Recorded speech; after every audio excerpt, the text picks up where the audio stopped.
LARP. Oh my god, Jen Juliet! A month ago, I didn't know what LARP meant. I saw the memes and people calling each other LARPers in the comments, and I felt left out. I want to be cool, so I googled it and it meant this. That didn't make any sense. What could these people possibly be live-action role-playing? One more sentence and I found out that they were just lying, posing as something they aren't. And if my 2 brain cells are working, that means the word LARP is essentially a LARP in itself. And it reminded me of this one character that embodies the word. He is the ultimate LARPer, the best there is. You ain't LARPing like him. If you haven't watched this anime yet, let me put you on the PEAK of Larping.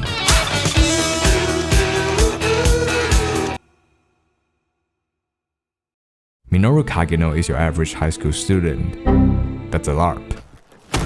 He's Rock Lee, while others waste away their lives and ambitions. MC here has never once let go of his dream as a kid. The dream of being the eminence in shadow. He who lurks in the shadows to hunt the shadows, aka the edgiest edgelord. But he's got a LARP. Now he's just your average teen, a background character who does nothing to draw attention. But when trouble falls in the night, it's playtime. He sees the girl being kidnapped, but he can't just save her yet. No, that's not cool. We have to commit to the LARP. The girl was taken to a warehouse, tied up like a damsel in distress. Superhero entrance, now! Fuck, he's good.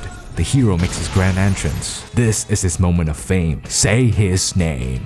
I'm just a stylish ruffian slayer. Get it?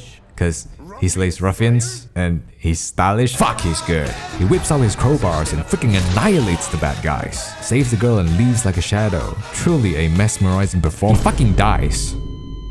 Yep. All those years of LARPing just to get hit by a truck. What unfortunate fate. But this was expected. In the world of mortals, no matter how hard he trained, he was never gonna reach the power he had dreamed of. After all, there are limits to what the human body can attain. I benched 225. Yeah, but can you stop a fucking bullet? What about a nuclear bomb? If only there was a world where you could stop a nuke. A world filled with magic. Fuck! He gets reborn into another world and goes by the name of Sid now. This is perfect. Minoru wanted more power, and now Sid has it. He's got this stylish looking suit and out of nowhere, a fucking harem. This is episode 1 by the way. At long last, the dream of being the eminence in shadow can finally be realized. He's got the memories and knowledge from his past life all brought into this new magical world. But first, we LARP. Sid's now born into a family of knights, known for using magic to buff their stats. The next heir shall be his sister. It can't be him. He's the eminence in shadow. He needs to LARP as a background character, even when he could have easily killed his sister during sparring. But no, we have to stay true to the LARP. But when night falls, it's playtime. He is freed from the shackles of limitation that bound him in his past life. Now he can stop a bullet, turn his hands into a sword, and take out bandits without breaking a sweat. He's 10 by the way.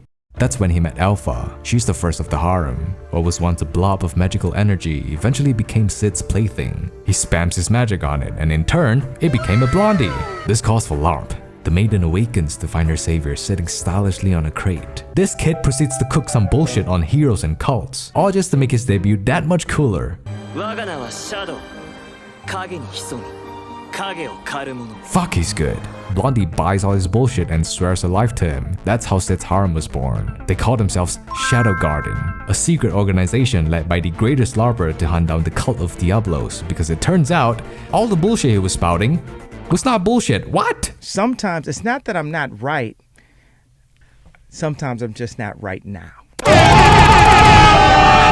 There is a story about the heroes defeating the demon. There is a hidden cult that's manipulating the world from the shadows. And there is a world where you can LARP and no one would ever find out. How far would you LARP? Would you willingly be tortured under suspicion of kidnapping the princess? Would you spend millions on French antiques just for your comeback speech? Would you be cringe in front of a girl? Would you devote yourself to the piano? Would you forsake your identity?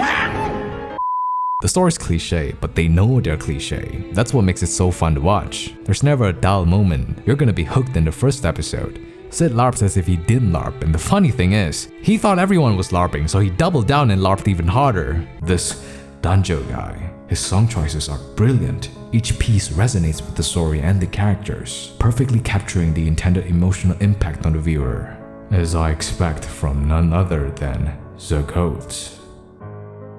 No, I just thought it sounded cool. No, I mean, yes, absolutely. Emotional impact on the viewer. That's exactly what I was going for. That's the Eminence in Shadow in a nutshell. Sid just makes stuff up as he goes and it turns out to be canon, so he just let it ride. He tells stories of the old world to his harem, and they take all that juicy knowledge and build it into the new world. This motherfucker invented chocolates and a shopping mall and he doesn't even know it. Made $1 billion worth of revenue, but he's gotta chill out. He's gotta LARP. Because this was his plan all along. Yes, all according to prophecy as he predicted. Listen, we can sit here and pretend it's all LARP, but the writing is genius. Because making up all these scenarios just for it to be true has to be more than just sheer coincidence. The comedy is top tier. Whenever Sid is on screen, you know you're gonna have a good laugh. And the voice acting makes it even better. But the action is what gets you hyped. Sid is OP as fuck, and you don't want to mess with the Shadow Harem either. He's the boss, the mastermind, their lord and savior. Always one step, no, 100 steps ahead. What could he possibly be thinking? What could this possibly mean? Fuck! You can't keep getting away with it! They're Sid's #1 glazer. Even though he has no idea what's going on, never doubt his actions. Because when he gets involved... Playtime's over, buddy. We're going atomic.